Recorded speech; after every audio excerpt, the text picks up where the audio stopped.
You showered, brushed your teeth, deodorant, clean clothes, maybe a coffee to feel human. Normal Tuesday. Now erase all of it and drop yourself into the most advanced civilization of the ancient world. Marble, aqueducts, togas, veni vidi vici. The empire we picture as gleaming white stone and order. Here's the problem: that image is mostly fake.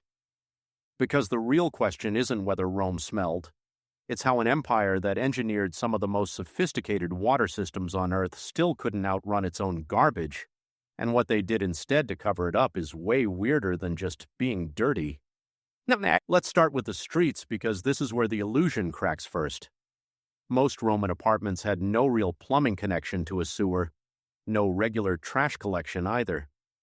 Thousands of people packed into narrow streets meant animal waste, rotting food, and human waste just sat there, baking in the sun day after day. The poet Martial actually wrote about how badly certain Roman neighborhoods smelled, joking that you could tell where you were in the city just by the stench alone. This wasn't a city built on hygiene, it was a city built on density, and density always wins against cleanliness.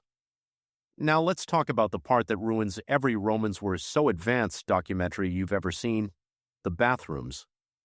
Public Roman toilets were communal stone benches with holes cut side by side, no walls, no privacy.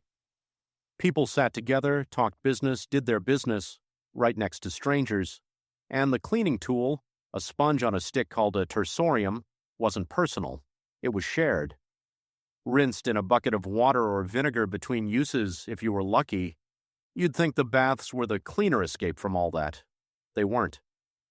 Romans used olive oil in a metal scraper called a strigil instead of soap, coating the skin in oil, then scraping off sweat, dirt, and dead skin. Sounds fine until you realize that scraped off grime along with everyone else's often ended up back in the same shared bathwater. The philosopher Seneca lived above a bathhouse and complained in writing about the constant noise and the smell drifting up through his floor. If a Roman senator was grossed out by it, that should tell you something.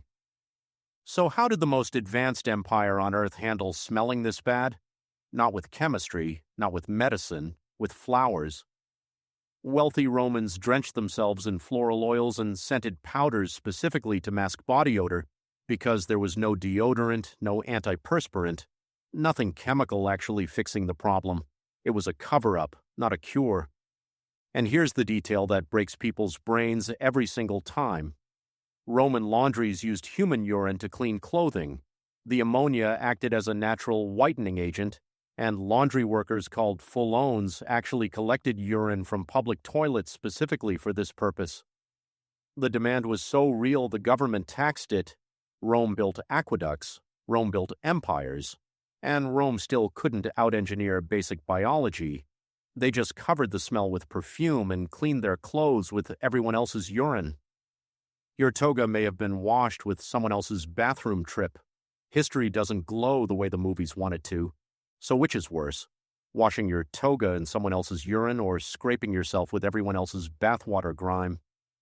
Defend your answer in the comments, and if you think this was bad, wait until you see what happened when all of Rome's advanced engineering ran straight into a plague it couldn't stop.